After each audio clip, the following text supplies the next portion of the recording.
जब लोहे की जंग लगी कील को कॉपर सल्फेट के सॉल्यूशन में डुबोया जाता है तो कॉपर सल्फेट सॉल्यूशन का रंग भूरे रंग का हो जाता है, क्योंकि धीरे धीरे कॉपर सल्फेट फेरस ऑक्साइड से क्रिया करके कॉपर ऑक्साइड बनाता है। उपरोक्त अभिक्रिया दोहरी विस्थापन डबल डिस्प्लेसमेंट कहलाती है, अभिक्रिया कहलाती है। इस क्रिया से हमें पता चलता है कि अधिक क्रियाशील तत्व कम क्रियाशील तत्व उसके ग्रुप से प्रतिस्थापित कर देता है तथा उसके स्थान पर स्वयं आ जाता है। फेरस ऑक्साइड कॉपर सल्फेट जब दोनों मिलकर क्रिया करते हैं तो कॉपर सल्फेट जो है का सल्फेट अलग हट जाता है और कॉपर के साथ में ऑक्साइड जो जंग लगा हुआ कील है उसका साथ आ जाता है।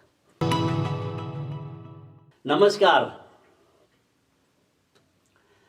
आज की बात करें हम।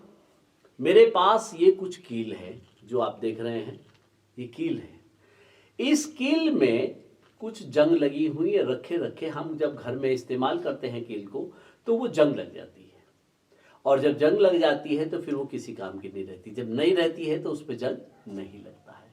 जंग का मतलब ये है कि इस पे ऑक्साइड आ जाता है, यानी कि लोहे के ऊपर जंग लगना, यानी कि ऑक्साइड आ जाना। अब इसको कैसे करते हैं, इसका जंग कैसे हटा सकते हैं, चलिए करते हैं हम एक एक्सपेरिमेंट। ये कील लिया, ये कील है, और इस कील को हमने उससे पहले हमने क्या करा, कॉपर सल्फेट ये पाउडर रूप में है और कॉपर सल्फेट सॉल्यूशन ये लिक्विड रूप में है। हमने इसका पाउडर, ये नीले रंग का होता है, जरा सा दिखाएंगे तो आपको समझ में आएगा कि कॉपर सल्फेट कैसा होता है। कॉपर सल्फेट ये होता है। इसको अगर देखना चाहें तो इसको दिखा सकते हैं, आ रहा है, नीला रंग दिख रहा है इसका, ओके गुड। तो ये होता है, इसके अंदर जो रखा हुआ है कॉपर सल्फेट है, और इस कॉपर सल्फेट को हम सॉल्यूशन बना के इसमें रख देते हैं। इस तरीके से सॉल्यूशन बनाते हैं। फिर हम डिस्टिल वाटर की मदद से सॉल्यूशन बनाते हैं। ये डिस्टिल वाटर है और ये इसका सॉल्यूशन है। इस सॉल्यूशन को हमने इसमें रखा और एक धागे से कील को बांधा, और बांधने के बाद हमने इसमें लिक्विड में डाल दिया, जैसे कि मैंने इस लिक्विड में डाल दिया है। अभी देखिए ये करीब आधा घंटा हो गया। जैसे जैसे ये नीला रंग जो होता है, इस सॉल्यूशन का रंग नीला होता है,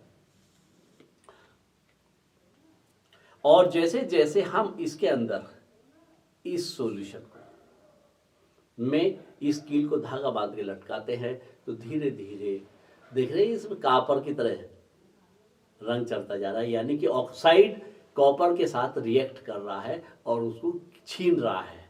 दबंग है ना कॉपर, तो कॉपर की दबंगता उसको और प्रभावित कर रही है।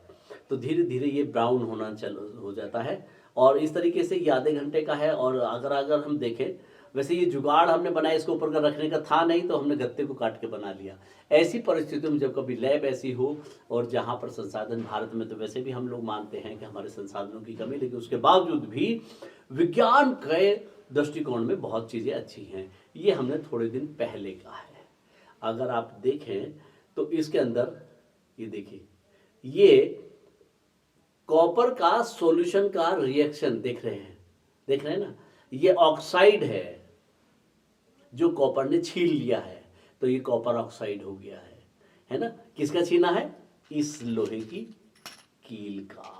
ये जो कील है ना, ये जो कील है, इस कील पे जो जंग लगा था वो इसमें से छीन लिया है इसे, और छीनने के बाद वो काली रंगी जंग वो इस तरीके से साफ हो जाती है।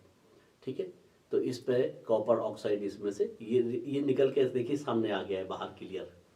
तो इस तरीके से ये बाहर आ गया है, और ये टोटल ऑक्साइड है जो कॉपर ऑक्साइड के साथ में रिएक्ट कर रहा है, यानी कि कॉपर ने उसको रिएक्ट कर दिया। ताकतवर ही अपनी तरफ को प्रभावशाली तरह से रिएक्शन करता है, ज़्यादा तेज करता है। फेरिक के आयरन की तुलना में कॉपर ज़्यादा प्रभावशाली है और ज़्यादा रिएक्ट करता है। तो इस प्रकार हम किसी भी कील के लोहे का जंग को साफ कर सकते हैं और निकाल कर देख सकते हैं कि फिर अब जंग कैसे इस्तेमाल होगा और जंग को कैसे हटा सकते हैं बहुत देर तक।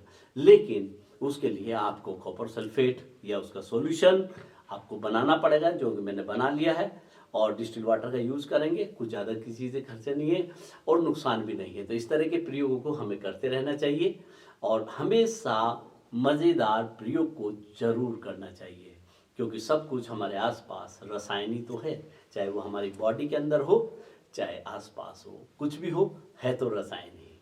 चलिए आज जैसे हमने ये प्रयोग किया, इस तरह का कुछ और प्रयोग करेंगे, फिर कभी दूसरे प्रयोग के साथ लगातार हमारे साथ बने रहिए ताकि आपको ये चीज़ें मिलती रहें साथ में। तो है ना मज़ेदार। और संसाधन के लिए भी भैया बहुत बड़ी महंगी लेबोरेटरी की ज़रूरत नहीं है।